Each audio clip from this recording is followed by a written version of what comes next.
I'm Jeremy. Today's day 331 of reading. 331 of reading. Reading Harry Potter and the Goblet of Fire. Let's get started. We are currently on page 675. Let's get started. Betrayed too many faithful supporters of the Dark Lord to wish to meet them.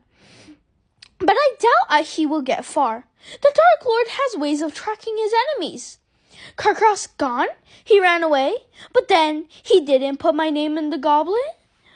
No, said Moody slowly. No, he didn't. It was I who did it. Harry heard, but didn't believe. You didn't, he said. You didn't do that. You can't have done. I assure you I did, said Moody, and his magical eyes swung around and fixed upon the door, and Harry knew he was making sure that there was no one outside it. At the same time, Moody drew out his wand and pointed it at Harry. He forgave them, then, he said, the Death Eaters who went free, the ones who escaped Azkaban? What? Said Harry. He was looking at the wand Moody was pointing at him. This was a bad joke. It had to be. I asked you, said Moody quietly, whether he forgave the scum who never even went to look for him, those treacherous cowards who wouldn't even brave Azkaban for him, the faithless, worthless bits of filth who were brave enough to cavort in mass at the Quidditch World Cup, but fled at the sight of the dark mark when I fired it into the sky. You fire? What are you even talking about? I told you, Harry. I told you. If there's one thing I hate more than any other, it's a Death Eater who walked free. They turned their backs on my master when he needed them the most. I expected him to punish them. I expected him to torture them. Tell me he hurt them, Harry.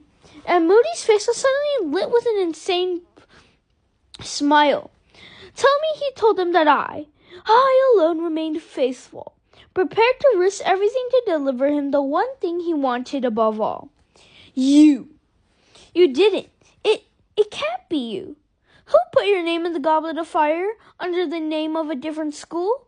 I did. Who frightened off every person I thought might try to hurt you or prevent you from winning the tournament? I did. Who nudged Harry Hagrid into showing you the dragons? I did. Who helped you see the only way you could beat the dragons? I did. Moody's magical eye had now left the door and was fixed upon Harry. His lopsided mouth leered more widely than ever.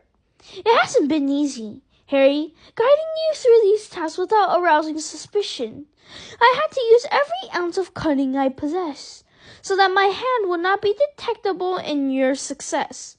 Dumbledore would have been very suspicious if you had managed everything too easily. As long as you got into that maze, preferably with a decent head start, then I knew I would have a chance of getting rid of the other champions and leaving your way clear. But I also had to contend with your stupidity. The second task, that was when I was most afraid you would fail. I was keeping watch on you, Potter. I knew you hadn't worked out the X clue, so I had to give you another hint. You didn't, Harry said hoarsely. Cedric gave me the clue. Who told Cedric to open it underwater? I did. I trusted that he would pass the information on to you. Decent people are so easy to manipulate, Potter. I was sure Cedric would want to repay you for telling him about the dragons. And so he did. But even then, Potter, even then you seem likely to fail. I was watching all the time. All those hours in the library. Didn't you realize the book you needed was in your dormitory all along? I planted it there early on. I gave it to the Longbottom boy. Don't you remember? Magical water plants of the Mediterranean. It would have told you all you need to know about Jilliby. I expected you to ask everyone and anyone you could for help. Longbottom would have told you in an instant. But you did not. You did not. You have a streak of pride and independence that might have ruined it all. So what could I do? Feed you information from another innocent source. You told me at the Yule Ball a house elf called Dobby had given you a Christmas present. I called the elf to the staff room to collect some robes for cleaning. I staged a loud conversation with Professor McGonagall about the hostages who had been taken and whether Potter would think to use chiliweed. And your little elf friend ran straight to Snape's office and then hurried to find you. Moody's wand was still pointed directly at Harry's heart. Over his shoulder, foggy shapes were moving in the faux glass on the wall. You were so long in that lake, Potter. I thought you had drowned. But luckily, Dumbledore took your idiocy for nobility and marked you high for it. I breathed again. You had an easier time of it than you should have in that maze. Tonight, of course, said Moody. I was patrolling around it, able to see through the outer hedges, able to curse many obstacles out of your way. I stunned Fleur Delacour as she passed. I put the imperious curse on Crumb, so that he would finish Diggory and leave your path to the cup clear. Harry stared at Moody. He didn't see how this could be. Dumbledore's friend, the famous horror, the one who had caught so many Death Eaters. It made no sense. No sense at all. The foggy shapes in the faux glass were sharpening, had become more distinct. Harry could see the outlines of 3 people over Moody's shoulder, moving closer and closer. But Moody wasn't watching them. His magical eye was upon Harry. The Dark Lord didn't manage to kill you, Potter, and he so wanted to, whispered Moody. Imagine how he will reward me when he finds I have done it for him. I gave you to him, the thing he needed above all to regenerate. And then I killed you for him. I will be honored beyond all the Death Eaters. I will be his dearest, his closest supporter, closer than a son. Moody's normal eye was bulging, the magical eye fixed upon Harry. The door was barred, and Harry knew he would never reach his own wand in time.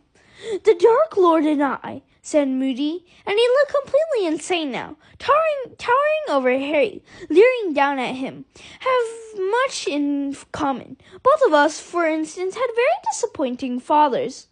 Very disappointing indeed. Both of us suffered the indignity, Harry, of being named after those fathers, and both of us had the pleasure, the very great pleasure, of killing our fathers to ensure a continued rise of the Dark Order. You're mad, Harry said. He couldn't stop himself. You're mad. Mad, am I? Said Moody, his voice rising uncontrollably. We'll see who's mad, now that the Dark Lord has returned with me at his side. He is back, Harry Potter. You did not conquer him, and now I conquer you.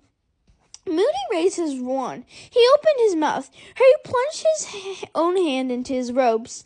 Stop, Effie! There was a blinding flash of red light, and with a great splintering and crashing, the door of Moody's office was blasted apart. Moody was thrown backward onto the office floor. Harry, still staring at the place where Moody's face had been, saw Albus Dumbledore, Professor Snape, and Professor McGonagall looking back at him out of the faux glass. He looked around and saw the 3 of them standing in the doorway, Dumbledore in front, his wand outstretched. At that moment, Harry fully understood for the first time why people said Dumbledore was the only wizard Voldemort had ever feared.